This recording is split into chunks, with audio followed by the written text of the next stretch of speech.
श्रीनगर में आज बीजेपी जेके अपनी पार्टी और Jammu Kashmir national youth party के कई सीनियर लीडरान अपने दर्जनों हामियों के साथ कांग्रेस में शमूलियत अख्तियार कर चुके हैं और इस मौके पर जम्मू कश्मीर पीसीसी के सदर वकार रसूल वानी भी मौजूद थे। कांग्रेस के इब्तदाई रुकनियत हासिल करने वालों में बड़गाम जिले के बीजेपी इंचार्ज और रफियाबाद के अपनी पार्टी के कई सीनियर कारकुनान भी शामिल थे। पीसीसी सदर ने इन सभी का पार्टी में खैरमकदम करते हुए कांग्रेस के साफ छवि के सबब बड़ी तादाद में लोग कांग्रेस में शामिल हो रहे हैं ये वजह बताई।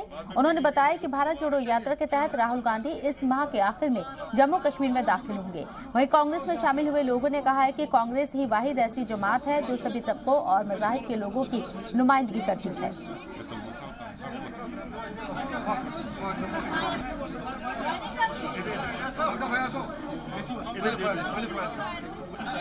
कांग्रेस पार्टी दिन ब दिन इंशाल्लाह मजबूत हो रही है। खड़गे साहब, सोनिया गांधी जी, राहुल गांधी जी की लीडरशिप में, रजनी पाटिल जी की लीडरशिप में, तो इंशाल्लाह हम कोशिश कर रहे हैं कांग्रेस पार्टी को मजबूत करने के लिए। आपने देखा मुसलसल कोई दिन ब्रेक नहीं है जब हमारा कोई ना कोई फंक्शन होता है। और जो यहाँ पे बताया गया था कि एक सदर रहा है और उसके साथ कोई नहीं है, उनको मैं बताना चाहता हूं कि 2-3 महीने में सबसे ज्यादा प्रोग्राम अगर किसी पार्टी ने किए हैं जम्मू कश्मीर में, वो कांग्रेस पार्टी ने किए हैं।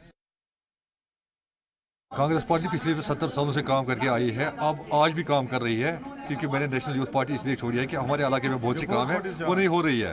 अब तो मैंने कांग्रेस पार्टी इसलिए ज्वाइन की है कि वकार साहब जो प्रेसिडेंट साहब है उसने वचन दिया है, विश्वासन दिया है कि हम कोई भी काम होगी अपने इलाके में, डिस्ट्रिक्ट में, वो हम करके देंगे। मुस्लिम, सिख, जितने भी धर्म के लोग हैं, ये इनका मेन है कि हर तबके को साथ लेके चलते हैं। कांग्रेस पार्टी का मेन यही मकसद है।